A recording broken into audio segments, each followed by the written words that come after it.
तो hello and नमस्कार दोस्तों, हम लेकर आ गए हैं आपके लिए एमपी कांस्टेबल के पिछले प्रीवियस ईयर में पूछे गए क्वेश्चंस, मैथ्स के क्वेश्चन जो कि सोल्व हम करेंगे यहाँ पर। तो इससे आपको दोस्तों बहुत सहायता मिलेगी आने वाले पेपर में, क्योंकि मैथ्स के सवाल में क्या पूछा जाएगा ज़्यादा से ज़्यादा वही क्वेश्चंस, उनमें नंबर चेंज करके दे देंगे या फिर वही क्वेश्चंस। हमने देखा है कि 2016 का जो पेपर था उसी से उठाकर सीधे सीधे 2017 में भी क्वेश्चन आए, सिर्फ उनके नंबर भी नहीं बदले गए कई सवाल के। और 2017 में भी देखा गया कि एक पेपर के क्वेश्चन कई बार रिपीट हुए। तो इसी तरह से हम देखेंगे कि अगर हम 2017 के पेपर का अगर हम सॉल्यूशन करते हैं तो हो सकता है कि हमारे आने वाली एग्ज़ाम 2021 में हमें इससे बहुत ही ज़्यादा हेल्प होगी। तो दोस्तों बने रहिए हमारे साथ। हम कर रहे हैं आज सोल्व मैथ्स 2017। तो हम आज करेंगे दोस्तों 19 अगस्त 2017 प्रथम पाली, और आने वाले वीडियो में हम सभी प्रीवियस पेपर करने वाले हैं। तो दोस्तों हमारे चैनल को सब्सक्राइब जरूर करना। अगर आप भी एमपी कांस्टेबल या फिर किसी भी एग्ज़ाम, अगर एमपी व्यापम या फिर किसी और भी एग्ज़ाम की आप तैयारी कर रहे हैं तो हमारी आप चैनल देख सकते हैं। तो शुरू करते हैं। तो हम दोस्तों देखते हैं क्वेश्चन यहाँ पर कि सीता, गीता और मीता, सीता, गीता और मीता के एक परीक्षा में उत्तीर्ण होने की प्रायिकता क्रमशः 60%, 40% और 20% है। तो क्या प्रायिकता है कि सीता व गीता उत्तीर्ण हो और मीता अनुत्तीर्ण हो या फिर उत्तीर्ण ना हो? तो हम देख लेते हैं इसको कि पहले तो हमें दी सीता के उत्तीर्ण होने की प्रायिकता। तो सीता के उत्तीर्ण होने की प्रायिकता दोस्तों हो गई हमारी यहाँ पर कितनी, 60%। सीता के बाद में दोस्तों देखते हैं यहाँ पर है गीता, और गीता के पास होने की दोस्तों दी है यहाँ पर कितनी, 40%। और मीता के पास होने की दोस्तों यहाँ पर प्रायिकता दी है 20%। ठीक है दोस्तों, लेकिन पूछा क्या है हमसे क्वेश्चन में, क्या प्रायिकता है कि सीता और गीता तो उत्तीर्ण हो? तो सीता और गीता को दोस्तों उत्तीर्ण और मीता उत्तीर्ण ना हो। तो सीता और गीता दोस्तों उत्तीर्ण हो तो हम यहाँ पर लिख सकते हैं कि 60/100 इंटू 40/100। सीता और गीता तो उत्तीर्ण हो, लेकिन मीता क्या हो दोस्तों, अनुत्तीर्ण। तो ये हमारा कौन सा है, उत्तीर्ण का परसेंटेज। तो हम मीता की ही बात करें दोस्तों तो अनुत्तीर्ण का यहाँ पर कितना हो जाएगा परसेंट, 80%। तो यहाँ पर हम लेंगे दोस्तों अनुत्तीर्ण होने के लिए 80% इंटू 100। अब दोस्तों इसको काट लेते हैं। यहाँ पर हमारी 0 से 20 से यहाँ पर कट जाएगी हमारी 20, और 10 से यहाँ पर हो जाएगी 10। अब इसका जब इंटू करेंगे दोस्तों तो हो जाएगा 192/10। तो यहाँ पर हो जाएगा दोस्तों 19.2% हमारा आंसर। दोस्तों अगर आपको समझ में आ रहा है तो लाइक जरूर कीजिएगा। और इसी शिफ्ट का हम अगला क्वेश्चन देख लेते हैं दोस्तों, की 44वां क्वेश्चन है। तो क्वेश्चन है हमारा 750 रुपये को ए, बी और सी के बीच इस प्रकार बांटा गया। 750 रुपये को ए, बी और सी तीनों में बांटा गया कि ए और बी का अनुपात 5:2 और बी और सी का अनुपात 7:13 है। तो ए का हिस्सा क्या होगा? तो दोस्तों हमें ए बी अलग दिया है और बी सी अलग दिया है, तो हमें इन दोनों को क्या करना पड़ेगा, एक साथ जोड़ना पड़ेगा। किस तरह से हम देखते हैं कि कैसे करेंगे। तो हमारे टोटल जो रुपए हैं दोस्तों कितने हैं, 750 रुपये, 750 रुपये। और मैं बात करता हूँ कि ए बी और बी सी में बटे हुए हैं, तो हम ए बी सी तीनों को साथ में अगर हम जोड़ें तो किस प्रकार जोड़ेंगे। तो मैं पहले दोस्तों देखता हूँ ए और बी। तो ए और बी का अनुपात क्या है दोस्तों हमारा, 5:2। और फिर यहाँ पर दिया हुआ है बी और सी 7:13। तो बी का अनुपात दोस्तों यहाँ पर है 7, हमें बी के नीचे ही लिखना होगा यहाँ पर 7 अनुपात, और सी का दोस्तों है 13। तो सी का हम यहाँ पर 7 के साथ में लिखेंगे 13। ठीक है दोस्तों, तो आगे आप समझिए कि हमारा जो 7 है इसको हमें खाली जगह पर यहाँ पर लाना है, और हमारा जो 2 है इसको हमें आगे कहाँ पर ले जाना है, इस खाली जगह पर। तो यही तरीका होता है किसको जोड़ने का। तो हम यहाँ पर गुणा कर देते हैं। तो 7×5 = 35, यहाँ पर हो जाएगा 7×2 = 14 और 13×2 = 26। ठीक है दोस्तों, तो ये हमारा ए, बी और सी तीनों का भाग टोटल यहाँ पर अनुपात आ चुका है। तो हम यहाँ पर अगर इसको काट सकते हैं तो काट देंगे, और नहीं तो हम इनको क्या करेंगे, जोड़ देंगे। 30, 40 + 60 तो हो जाएगा हमारा ये 75। तो यहाँ पर टोटल भाग कितना हो गया दोस्तों हमारा, इनको जोड़ने पर 75, 75। और पूछा किसका है दोस्तों हमसे, ए का भाग। तो ए का भाग यहाँ पर कितना आया है दोस्तों, 35। तो हम देखते हैं कि टोटल हमारे जो पैसे थे 750 रुपये, और हमारा कुल भाग कितना आया इसमें से अनुपात का, तो आया हमारा 75। तो हम देखेंगे कि एक भाग के बराबर कितना आएगा दोस्तों, 10। एक भाग बराबर अगर 10 है तो 35 के बराबर कितना होगा, 1 बराबर 10 है तो 35 बराबर कितना होगा, इसके लिए हमें करना पड़ेगा 35 गुणे 10। तो ये हो जाएगा दोस्तों हमारा यहाँ पर आंसर 350। ठीक है दोस्तों, देखते हैं हम अगला सवाल। तो दोस्तों ये हमारा नेक्स्ट क्वेश्चन। दोस्तों एक बार क्वेश्चन को पढ़िए और करने की कोशिश कीजिएगा कि 60 किलोमीटर प्रति घंटे की चाल से 60 किलोमीटर प्रति घंटे की चाल से चल रही है कार है दोस्तों, तो एक 200 मीटर की दूरी तय करने में कितना समय लगेगा। तो चाल हमें किलोमीटर में दी है और दूरी हमें मीटर में दी गई है। तो दोस्तों वीडियो पॉज करके एक बार करने की कोशिश कीजिए और फिर वीडियो देखिए। तो हम सोल्व करते हैं दोस्तों कि पहले तो हमें पूछा क्या गया है, समय। तो मैं अगर बात करूँ सूत्र की तो आप सभी को याद होगा कि चाल बराबर दूरी बटे समय, और हमसे पूछा गया है समय। क्वेश्चन में दोस्तों दूरी, समय, चाल कुछ भी पूछ लिया जा सकता है। तो हम यहाँ पे इसको सोल्व करते हैं कि हमारा समय कहाँ पे आ जाएगा दोस्तों, समय इधर आ जाएगा, दूरी हमारी यहीं रहेगी और चाल हमारी नीचे चली जाएगी। तो ये हो गया दोस्तों हमारा समय का फॉर्मूला। लेकिन हमें एक यहाँ पर दिया है किलोमीटर में और दूसरी दूरी दी गई है दोस्तों मीटर में। तो हमें जो 60 किलोमीटर प्रति घंटे की चाल दी, चाल को हम बदलेंगे मीटर प्रति सेकेंड में। तो इसको बदलने के लिए दोस्तों हमें क्या करना होगा, 60 इंटू 5/18 है ना। अब इसको हम काट लेते हैं तो हो जाएगा हमारा 6 तिया 18 और 6 दाम 60। तो हो जाएगा यहाँ पर 50/3 मीटर प्रति सेकेंड।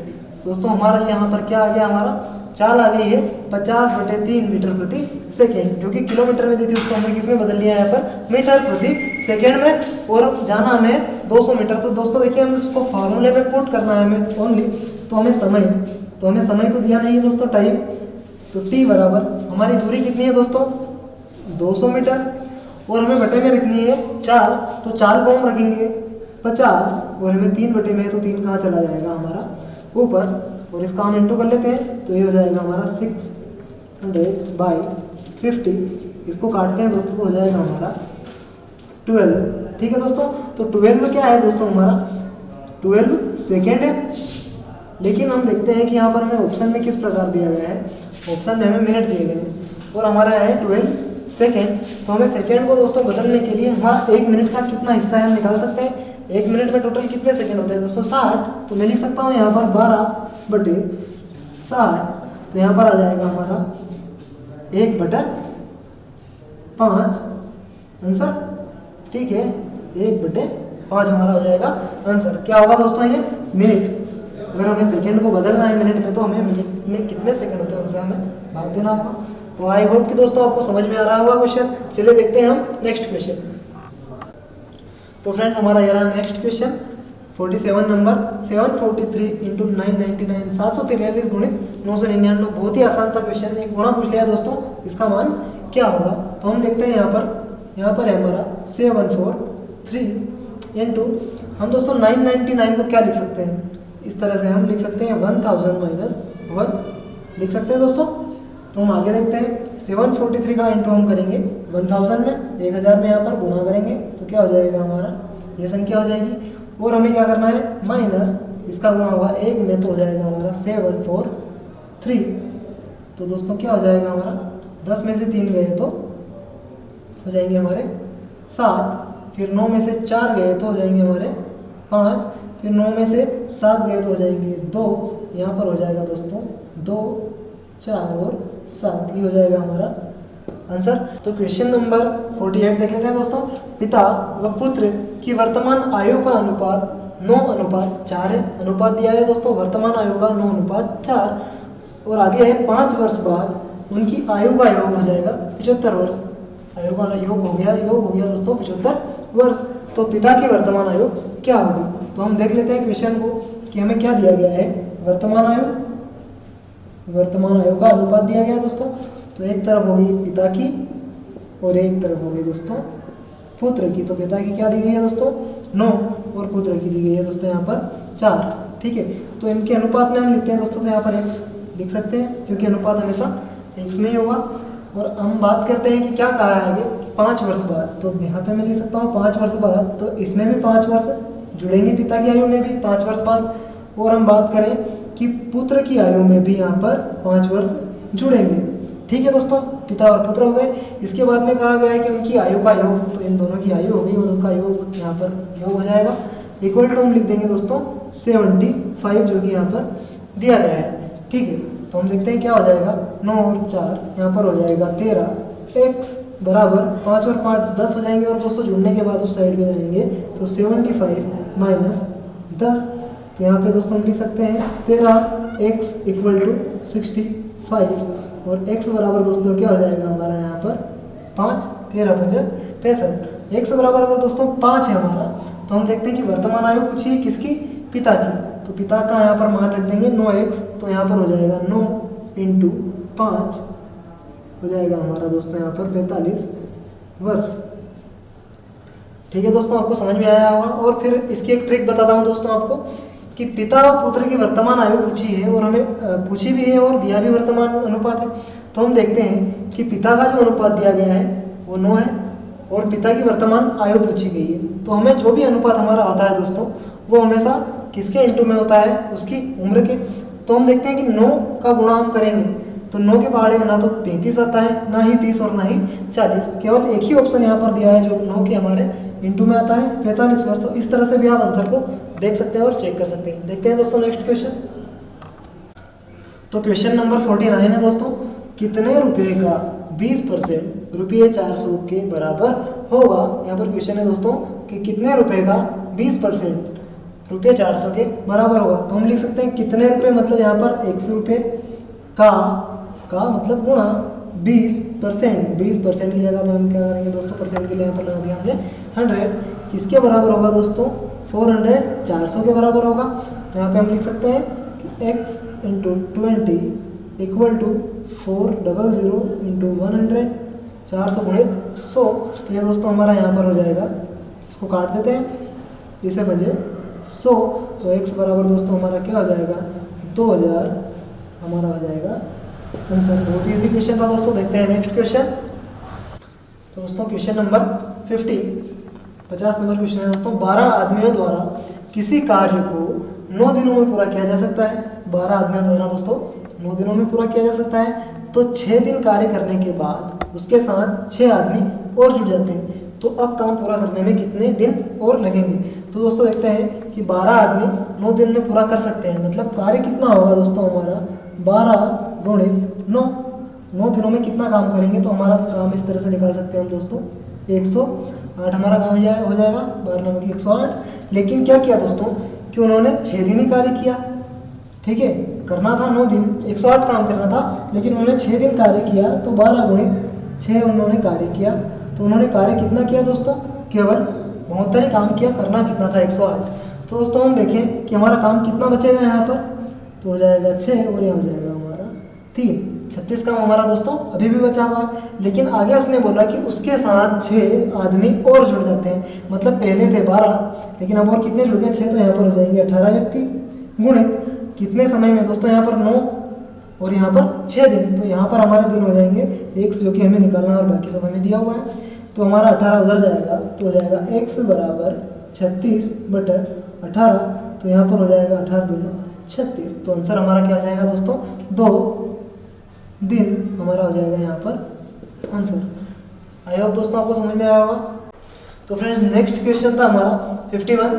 तो देख लेते हैं यहाँ पर क्वेश्चन कि यदि कुछ रुपयों को A, B और C में 5:7:6 में बांटा जाता है, A, B, C में 5, 7 और 6 के अनुपात में बांटा जाना है, तो यदि B को C से 4500 अधिक प्राप्त हो तो C को कितने रुपए मिलेंगे दोस्तों।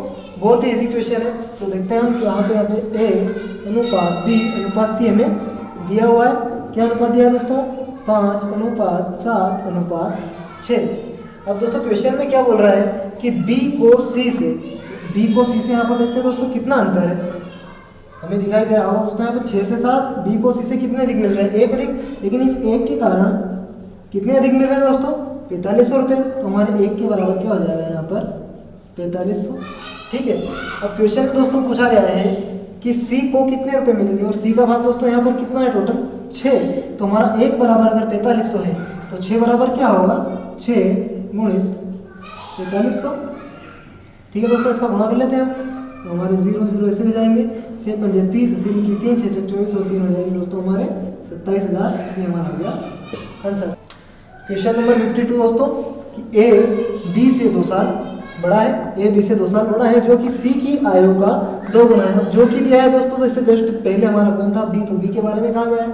यदि ए बी सी तीनों की आयु का कुल योग 27 वर्ष है तो ए की आयु बताइए। तो नॉर्मल सा क्वेश्चन है दोस्तों। ऐसा अगर क्वेश्चन आए तो हमें क्या करना है, ए बी सी और हमें पीछे की तरफ से सवाल सोल्व करना है। तो हम मानेंगे सी की आयु क्या मानेंगे दोस्तों, एक्स। सी की आयु हम क्या मानेंगे दोस्तों, एक्स, जो कि 2 गुना है, जो कि यहाँ पर कहा है जो कि सी की आयु का 2 गुना है। तो बी के बारे में बात हुई तो ये क्या हो गया हमारा 2x। और ए बी से 2 साल बड़ा है तो यहाँ पर हो जाएगा हमारा 2 + 2x। ठीक है फ्रेंड्स। तो इसके आगे देखते हैं हम क्या बोला है कि तीनों की आयु का योग 27 वर्ष है। तो 2 + 2x प्लस यहाँ पर योग बताया है तो हमें इनका योग कर देना है दोस्तों। कितना दिया है यहाँ पर 27 वर्ष। यहाँ पे हम देखते हैं 2x और यहाँ पर 1x, तो कितने हो गए दोस्तों यहाँ पर हमारे 5x + 2 = 27। तो ये हो जाएगा हमारा दोस्तों 5x = 27 में से 2 चले जाएंगे हमारे तो हो जाएगा 25 और 5 से 25 कटेगा तो x बराबर हो जाएगा दोस्तों हमारा 5। तो x की वैल्यू हमारी कितनी आ गई दोस्तों 5 आ गई। और पूछा क्या है कि a की आयु बताइए, तो हम a की आयु बताएंगे दोस्तों। a की आयु कहाँ पर आई है हमारी यहीं पर। तो अगर x का मान हम 5 रखते हैं, अगर यहाँ पर a की वैल्यू क्या थी हमारी 2 + 2x और x की वैल्यू हम 5 रखते हैं तो 5 × 2 + 2 तो 10 और 2 कितने हो जाएंगे दोस्तों हमारे 12, जो कि हमारा आंसर होगा। देखते हैं नेक्स्ट क्वेश्चन। तो क्वेश्चन नंबर 53 हमारा दोस्तों है ए और बी किसी काम को 30 दिनों में पूरा कर सकते हैं। दोनों मिलकर 30 दिनों में एक काम पूरा कर सकते हैं। 20 दिन काम करने के बाद बी काम छोड़ देता है। ठीक है दोस्तों, 20 दिनों बाद बी ने काम करना छोड़ दिया और शेष कार्य ए के द्वारा करने में 20 दिन अतिरिक्त लग जाते हैं। बी अकेला उस काम को कितने समय में पूर्ण कर लेगा। तो हम देखते हैं दोस्तों कि ए और बी हमें दिया है यहाँ पर 30 दिनों में काम पूरा कर लेते हैं। ठीक है, तो हमें ए का भी कार्य करने की क्षमता कितने दिनों में निकलेगी और बी के भी यहाँ पर हम निकालना चाहेंगे। तो ठीक है दोस्तों, मैं आपसे एक सीधा आसान तरीका बताता हूँ कि हमें क्या करना है कि ऐसी संख्या लेनी है जिसे 30 से पूरा भाग चला जाए। इसे ट्रिक भी बोल सकते हैं। तो हम कोई भी संख्या ले सकते हैं 60, 120 में से 120 ले लेता हूँ। ठीक है, तो ये 30 दिनों में काम करते हैं 120। तो यहाँ पर कार्य क्षमता निकालने के लिए हमें क्या करना पड़ेगा, यहाँ पर क्या आ जाएगा 30 × 120।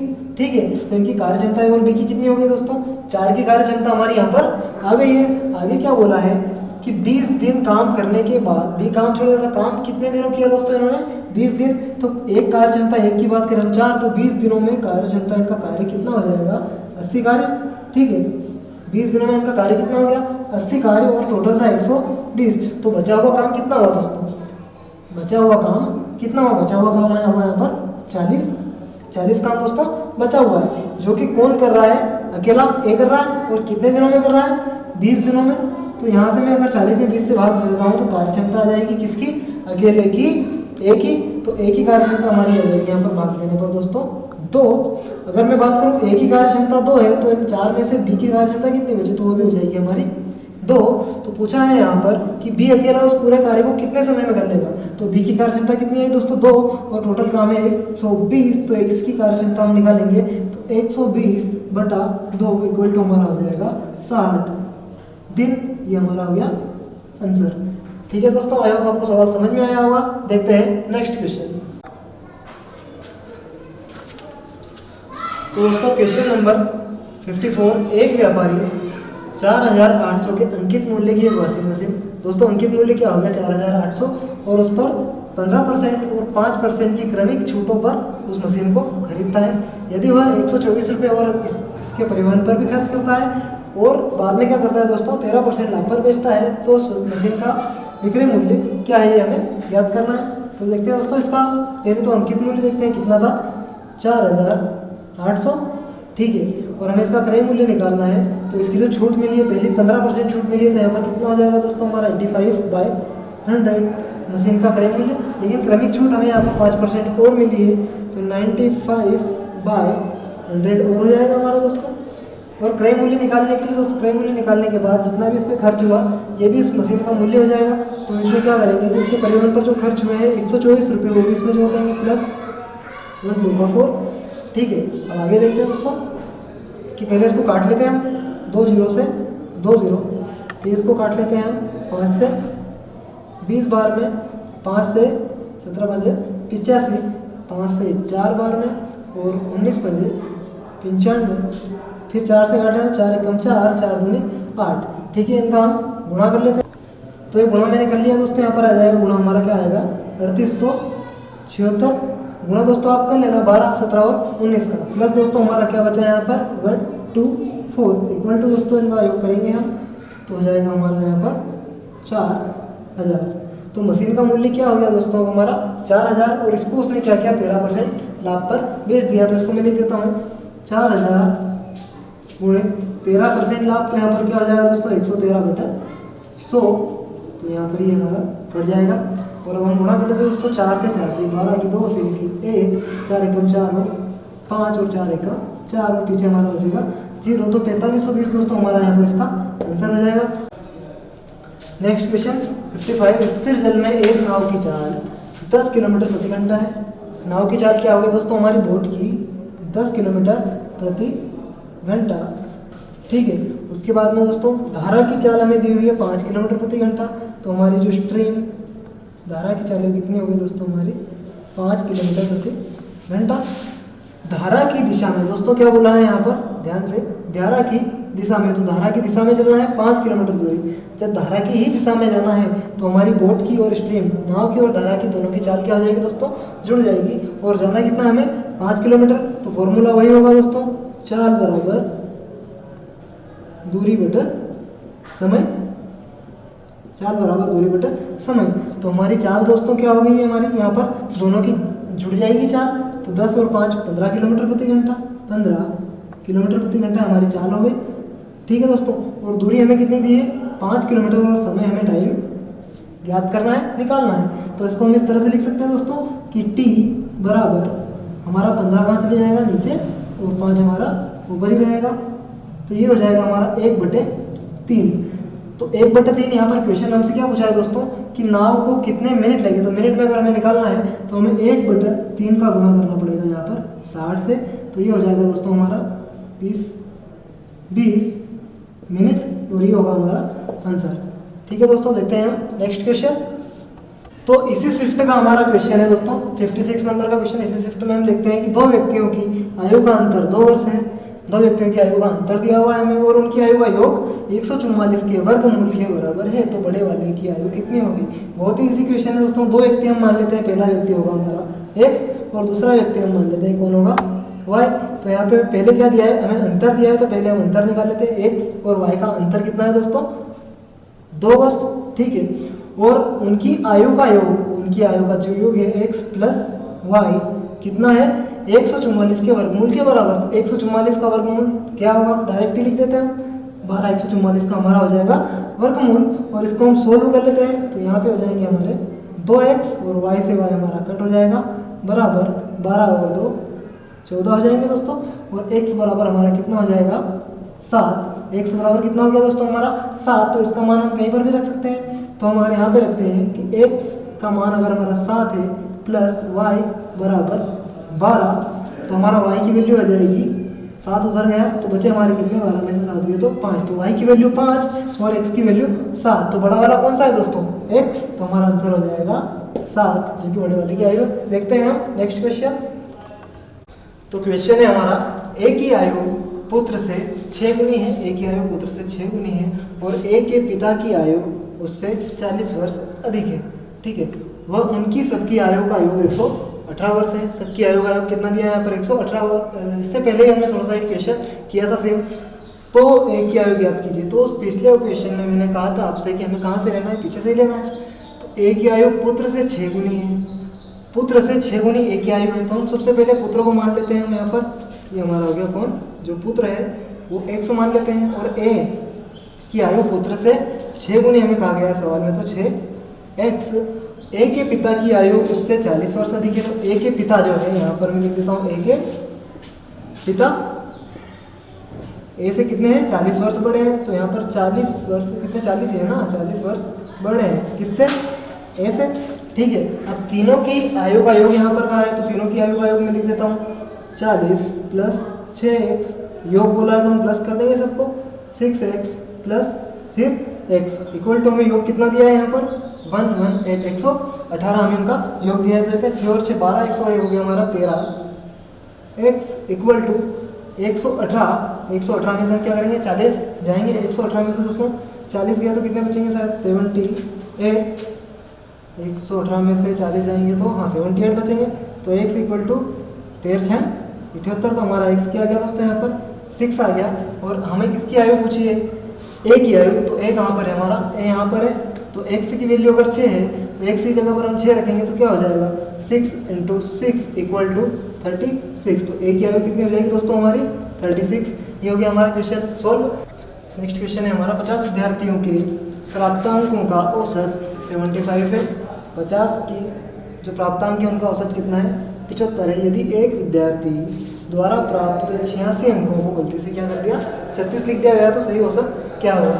ये भी आसान सा क्वेश्चन है, आपको समझ में आ रहा होगा क्वेश्चन कि 50 विद्यार्थी थे और उनको औसत जो औसत मतलब कि हर एक के अंक अगर हम लगभग देखें तो कितने थे 75 थे।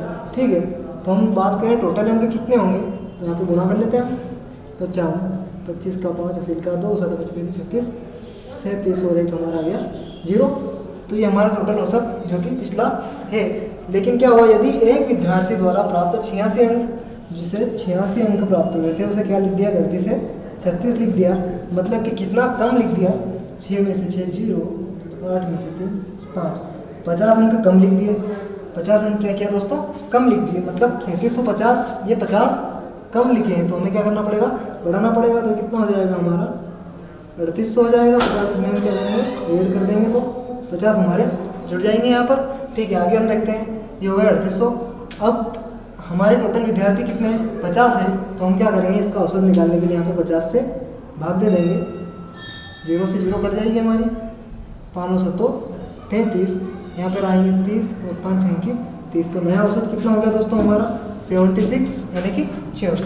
तो क्वेश्चन नंबर 59 फ्रेंड्स हमारा है 15 लोगों के एक समूह की औसत आयु 45 वर्ष है। ठीक है, कितने लोग हैं यहाँ पर 15 लोगों के जो औसत आयु है कितनी है 45, तो इस तरफ हमने आयु लिखी और इस तरफ हमने लिखे उनकी औसत आयु। ठीक है, 15 लोगों की। उसके बाद में दोस्तों क्या बोल रहा है 2 लोगों के निकल जाने पर, मतलब 15 लोग थे 2 लोग निकल गए तो कितने हो गए 13 लोग। औसत में 5 वर्ष वृद्धि होती है, पहले औसत था 45 तो 5 वर्ष वृद्धि हो गई, तो अब कितना हो गया दोस्तों 50। ठीक है, अब इनका हम अंतर निकालेंगे तो हमारी किनकी आयु आ जाएगी उन 2 लोगों की, यहाँ पर हमें आयु मिल जाएगी। तो 15 का हम 45 में गुणा करते हैं, 15 में 75 के 5 सिल के 7, 15 चौक 60 और 7 69, इसके बाद में 13 पंजा 65। ठीक है, इनका हम अंतर निकाल लेंगे 25, तो उन 2 लोगों की एज क्या होगी दोस्तों 25 साल, और उनकी एज का औसत की बात करें हम तो 2 लोग थे इसलिए 25/2, तो यहाँ पर हो जाएंगे हमारे 12.5 वर्ष उन दोनों की औसत आयु, तो ये हो जाएगा हमारा आंसर। देखते हैं दोस्तों नेक्स्ट क्वेश्चन, क्वेश्चन नंबर 7। विश्व कप में सेमीफाइनल तक 7 मैच में युवराज का बल्लेबाजी औसत 65 है। फिर से औसत का सवाल आ गया फ्रेंड्स, यहाँ पर तीसरा सवाल है 65 यहाँ पर 7 मैच में है, तो हम लिखते हैं 7 मैच में कितना हो गया हमारा 65। 8वें मैच में कितने रन बनाने चाहिए कि औसत 85 हो, तो जो 8वां मैच है उसमें औसत कितना होना चाहिए यहाँ पर 85 के 8वें मैच तक के सभी मैच का औसत हमारा 85 हो जाए। ठीक है, तो हम पहले गुणा कर लेते हैं, 7 5 35 का 5 इसे लिखिए 3 7 6 42 और 3 45, फिर यहाँ पे गुणा कर लेते हैं 8 5 40 की 0 80 की 4 88 64 और 4 हो जाएगा दोस्तों हमारा 68 68। तो अब नए रन कितने बनाने हैं दोस्तों, तो हमें इसमें से 680 में से क्या घटा लेना है 455, इसको हम यहाँ पर माइनस कर लेंगे, 10 में से 5 गए तो हमारे बचेंगे 5, 7 में से 5 गए तो 2, और यहाँ पर हमारे 6 में से 4 गए तो 2, तो हमारा आंसर क्या होगा दोस्तों 225 रन यहाँ पर हमारा हो जाएगा आंसर। ठीक है दोस्तों, आपको आई होप आपको समझ में आ रहे होंगे सभी सवाल, और अगर आपको समझ में आ रहा है तो हमारे चैनल को एक बार सब्सक्राइब जरूर कीजिए और लाइक का बटन जरूर कीजिएगा। धन्यवाद। आगे देखते हैं। तो दोस्तों नेक्स्ट क्वेश्चन आपको स्क्रीन पर दिखाई दे रहा होगा। क्वेश्चन है हमारा 90 किलोमीटर घंटे की चाल से चल रही है ट्रेन। यहाँ पर चाल क्या दी है दोस्तों हमें 90 किलोमीटर घंटा की चाल से चल रही एक ट्रेन है। अब ये ट्रेन 75 मीटर लंबे एक प्लेटफॉर्म को पार कर रही है। कितने मीटर लंबे? 75 मीटर लंबे प्लेटफॉर्म को पार कर रही है। और कितने सेकंड में पार कर रही है दोस्तों? यहाँ पर दिया है 8 सेकंड में पार कर रही है। तो रेल की हमें क्या करनी है? दूरी याद करनी है, रेल की लंबाई हमें याद करनी है। तो दोस्तों 90 किलोमीटर प्रति घंटे की बात करें और यहाँ पर दिया है मीटर में और ये हमें 8 दिया है सेकेंड में। ठीक है दोस्तों, 8 हमें दिया है सेकेंड में। अब हमें यहाँ पर किलोमीटर को हमें क्या करना है दोस्तों? मीटर प्रति सेकंड में चाल को बदलना है। तो क्या करेंगे हम? 90 गुणित 5/18, तो 18 पंजे 90, तो हो जाएगा हमारी चाल क्या हो जाएगी? 25 मीटर प्रति सेकेंड। लंबाई हमारी प्लेटफॉर्म की कितनी होगी? 75 मीटर। तो दोस्तों हमारा फॉर्मूला एक है चाल, जो कि हमने पिछली बार भी किया है, बराबर दूरी बटे समय। चाल बराबर दूरी बटे समय। अब हमें चाल क्या दी निकाली हमने दोस्तों? 25 इक्वल टू दूरी हमारी 75 मीटर, और 75 मीटर के साथ में हमें रेल की दूरी भी निकालनी है, क्योंकि हमारी टोटल दूरी क्या होगी? रेल की लंबाई प्लस प्लेटफॉर्म की लंबाई, और इसमें हमें भाग देना है समय का, जो कि कितना है दोस्तों? 8। ठीक है, तो हम 25 हटे, यहाँ पर 8 इधर आएगा, तो क्या हो जाएगा हमारा? 200 बराबर 75 प्लस x। अब बराबर हम देखते हैं दोस्तों, 75 इधर गया तो हमारा बचे 125, तो x के बराबर दोस्तों क्या हो गया हमारा? 125 मीटर, जो कि हमारा आंसर हो जाएगा। देखते हैं नेक्स्ट क्वेश्चन। क्वेश्चन नंबर 63 बहुत ही आसान क्वेश्चन है दोस्तों। क्वेश्चन आपको स्क्रीन पर दिखाई दे रहा होगा कि 50 किलोग्राम वाला नमक और 80 किलोग्राम वाला, दो अलग अलग नमक दिए हमें। एक तो क्या दिया दोस्तों? 50 किलोग्राम वाला, और दूसरा दिया है 80 वाला। तो दो नमक दिए। इसके बाद में क्या बोल रहा है हमें क्वेश्चन में कि किस अनुपात में मिलाया जाए कि मिश्रण की कीमत क्या हो जाएगी? 60 रुपये किलोग्राम। तो हमें जो भी नई कीमत निकालनी रहती है मिश्रण में, हम यहीं पे लिखते हैं दोस्तों। आपको एलिगेशन मेथड याद ही होगी। तो यहाँ पे कितना आ रहा है हमारा? घटाने पे 10, और यहाँ पर घटाने पे कितना आ रहा है हमारा? 20। और इसको अनुपात में निकालेंगे दोस्तों तो क्या हो जाएगा? 2:1।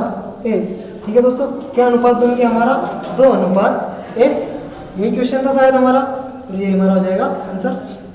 क्वेश्चन नंबर 64 बहुत ही ज़्यादा हार्ड है। आप देख रहे होंगे ना स्क्रीन पे कितना हार्ड है क्वेश्चन, बहुत ही ज़्यादा हार्ड है। आप खुद ही कर लेना इसको, मेरी तो ज़रूरत नहीं पड़ेगी। अगला क्वेश्चन देखते हैं हम 64 के बाद में 65 नंबर क्वेश्चन देखते हैं।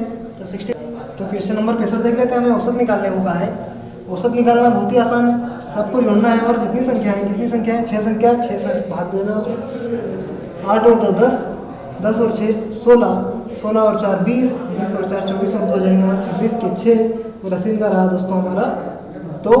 उसके बाद में देखते हैं 2 और 2 4, 4 और 3 7, 7 और 4 दोस्तों हो जाएंगे हमारे 11, 11 और 5 16, 16 और 6 हो जाएंगे दोस्तों हमारे 17 18 19 21 22, 22 और 2 यहाँ पर है तो कितने हो गए?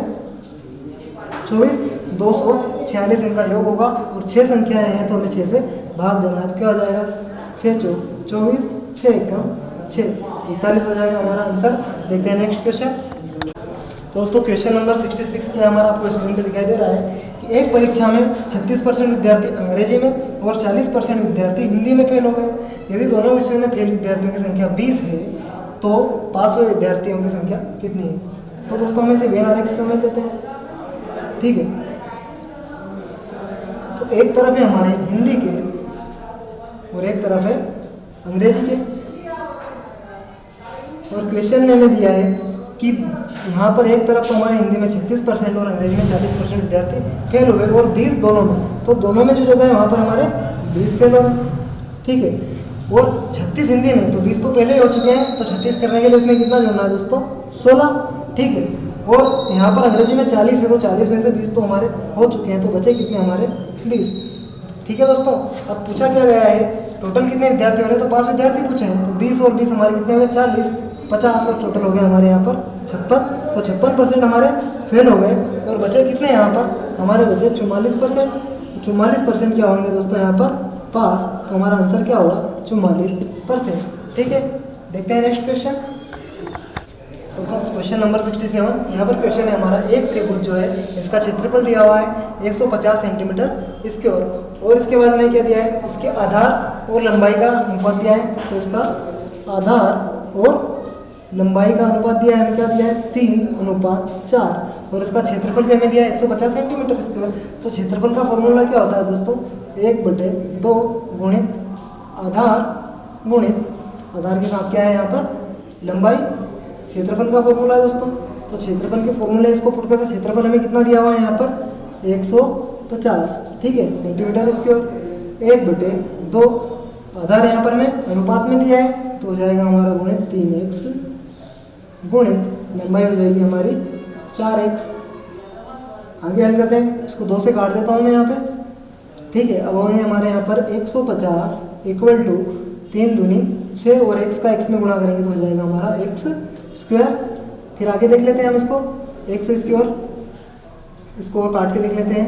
150 है यहाँ पर, तो इसको 6 से काटता हूँ मैं, 6 दूनी 12, 3 बचे 6 बचे 30, तो हमारा हो जाएगा 25 बराबर x²।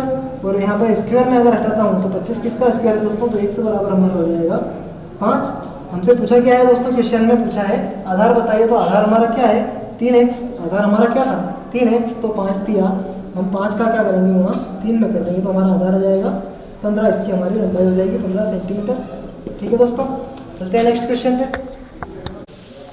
तो फ्रेंड्स हमारा क्वेश्चन नंबर 69, एक्स अपने माल को y से 20% सस्ता और z से 20% महंगा बेचता है, तो z का माल y के माल से कितना महंगा अथवा सस्ता है।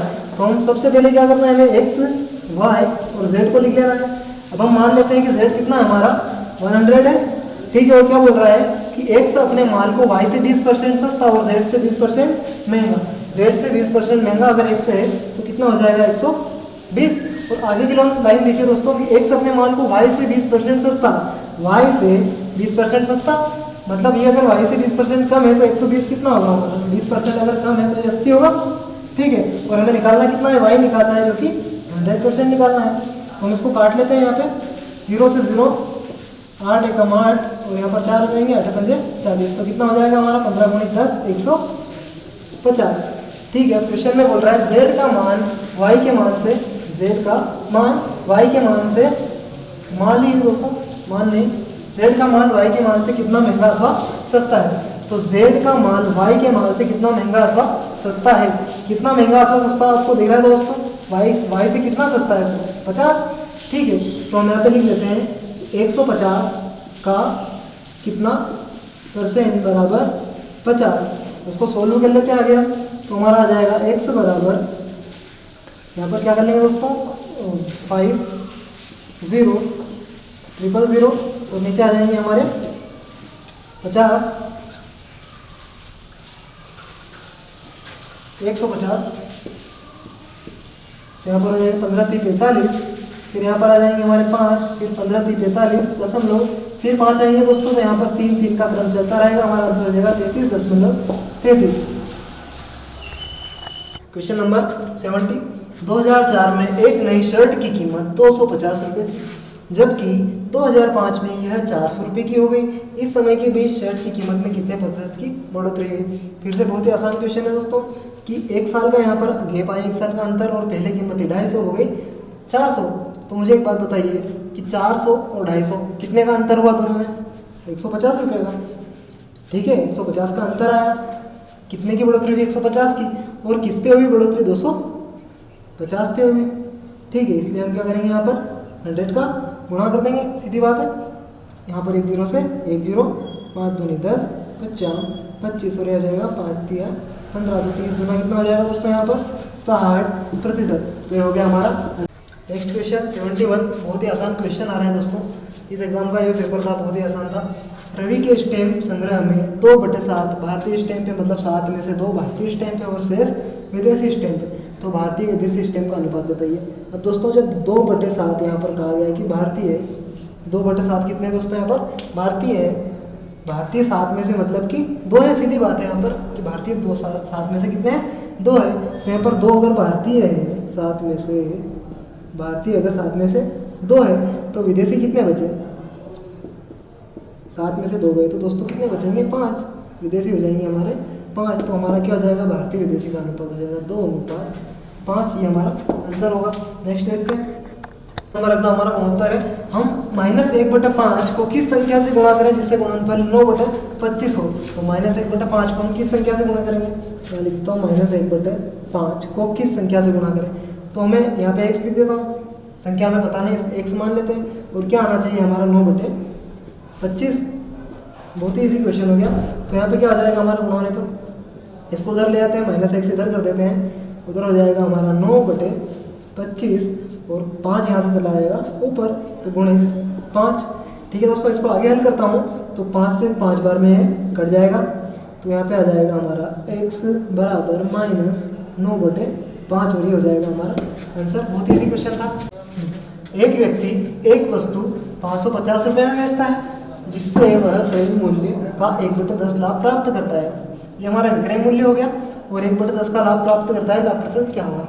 तो हमेशा दोस्तों एक बात बताता हूँ कि जो भी नीचे हमें दिया होता है वो होता है हमारा क्रय मूल्य, क्रय मूल्य। तो नीचे क्या है हमारा 10, और इस पर प्राप्त लाभ हो रहा है 1 का, मतलब कि विक्रय मूल्य 1 ज़्यादा है, तो विक्रय मूल्य क्या हो गया हमारा 11। ठीक है, ये हम एक तरह से अनुपात में निकाल रहे हैं, समझ लीजिए।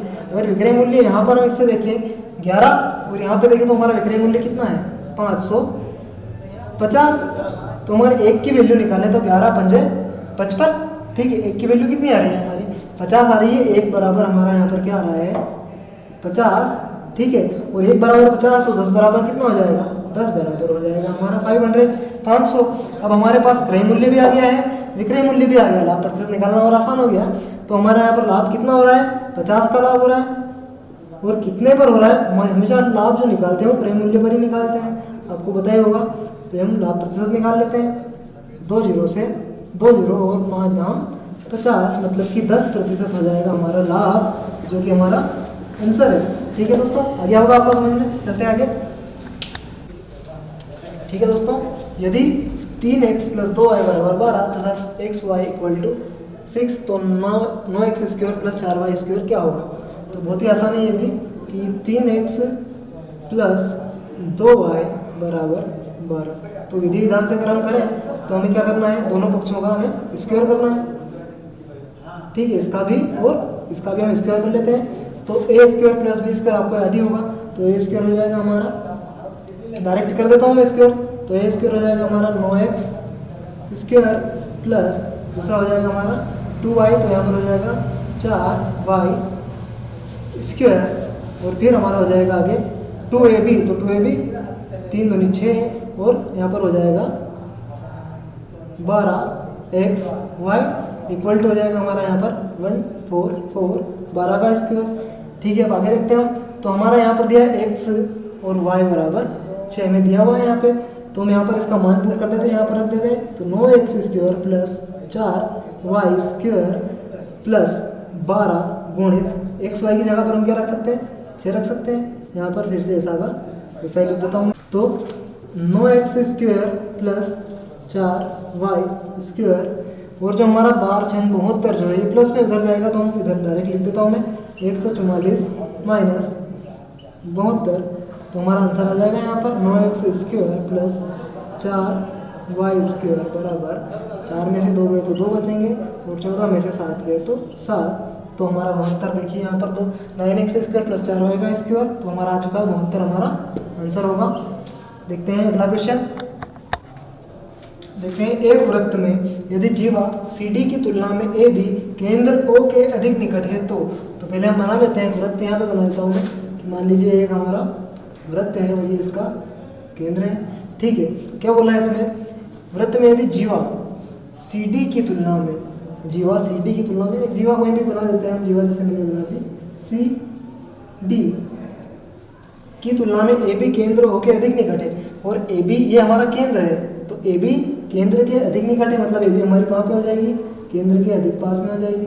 जैसे मान लेते हैं ज़्यादा पास में है और CD ज़्यादा दूर है, तो मान लेते हैं ये हमारी AB है। सेम बोला है क्वेश्चन कि वृत्त में यदि जीवा CD, जो CD है उसकी तुलना में AB जो है केंद्र, जो O है हमारा केंद्र, इसके अधिक निकट है।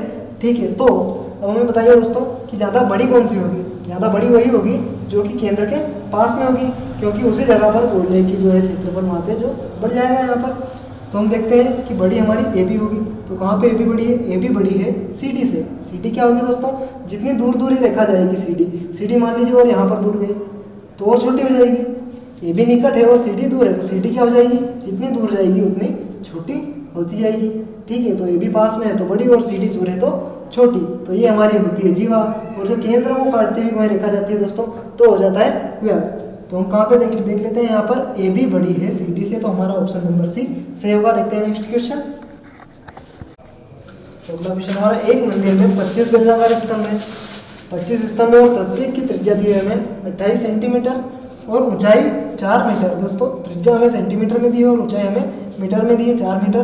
तो उन स्तंभों के वक्र पृष्ठ की पेंटिंग की कुल लागत निम्न होगी, जबकि पेंटिंग की लागत क्या है, 8 रुपये प्रति वर्ग मीटर। तो पहले हमें इसका फॉर्मूला याद होना चाहिए वक्र पृष्ठ के लिए बेलन का, तो हमारा होगा 2πr/h।